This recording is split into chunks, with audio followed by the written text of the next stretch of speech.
سوال ہے کہ ترک رفع یدین کے تعلق سے ابو داؤد کے اندر جو عبداللہ ابن مسعود کی روایت آتی ہے کیا ہے صحیح ہے؟ اس پر روشنی ڈالیے، کیا ہم اس پر عمل کر سکتے ہیں؟ عبداللہ ابن مسعود رضی اللہ عنہ کی جو روایت ہے جو سنن ابی داؤد میں اور دوسری کتابوں میں ہے، ترمذی میں بھی ہے، اس کے بارے میں خود عبداللہ ابن مبارک رحمۃ اللہ نے فرمایا کہ یہ حدیث صحیح نہیں ہے۔ مزید یہ کہ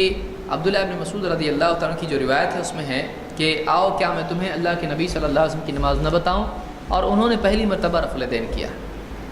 اس حدیث کو کوئی آدمی دلیل بناتا ہے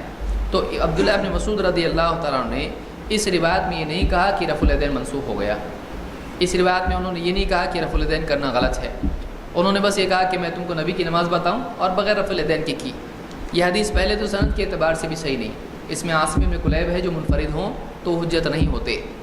مزید یہ کہ اس کے مقابلے میں دوسری کئی حدیثیں ہیں، ایک سے زیادہ حدیثیں ہیں جن میں اللہ کے نبی صلی اللہ علیہ وسلم کا رفع الیدین کرنا اور آپ کے بعد صحابہ کا رفع الیدین کرنا ثابت ہوتا ہے۔ عبداللہ ابن عمر رضی اللہ تعالیٰ عنہ، عبداللہ ابن عباس، انس بن مالک، وائل بن حجر اور مالک بن حویرث، علی بن ابی طالب وغیرہ کئی روایتیں اس کی۔ تو ان روایتوں سے ثابت ہوتا ہے کہ اللہ کے نبی صلی اللہ علیہ وسلم رفع الیدین کرتے تھے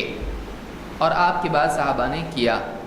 تو ان سب کو چھوڑ کے صرف اس ایک روایت کو لینا جس کی سند میں خود ایک اختلاف ہے، عام طور سے محدثین نے اس کو ضعیف کہا ہے، تو پھر یہ اصول اعتبار سے غلط بات ہے۔ مزید یہ کہ اگر مان لیا جائے دونوں روایتیں صحیح ہیں، رفع الیدین کرنے کی بھی اور عبداللہ ابن مسعود کی یہ روایت جس میں رفع الیدین انہوں نے نہیں کیا، اس میں کہا جا سکتا ہے کہ رفع الیدین بھی صحیح ہے اور یہ ایک مرتبہ انہوں نے کر کے بتایا اس طرح سے، تو کبھی یہ بھی دیکھا ہوگا اللہ کے نبی صلی اللہ علیہ وسلم سے، یہ اس صورت میں صحیح ہے جبکہ اس روایت کو صحیح مان لیا جائے۔ یہی بات بعض حنفی علماء نے بھی کہی، جیسے عبدالحی لکھنوی وغیرہ نے، یا اسی طرح سے دوسرے علماء نے، جیسے ابن حزم کا حوالہ لوگ دیتے ہیں اس سلسلے میں کہ انہوں نے اس حدیث کو صحیح کہا ہے۔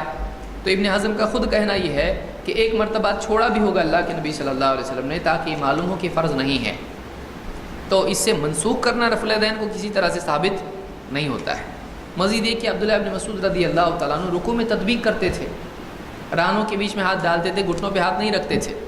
اب کیا کوئی آدمی تطبیق کی وجہ سے آپ کے اس عمل سے بعد میں جو کرتے تھے کیا گھٹنوں پہ ہاتھ رکھنے کو بھی چھوڑ سکتا ہے؟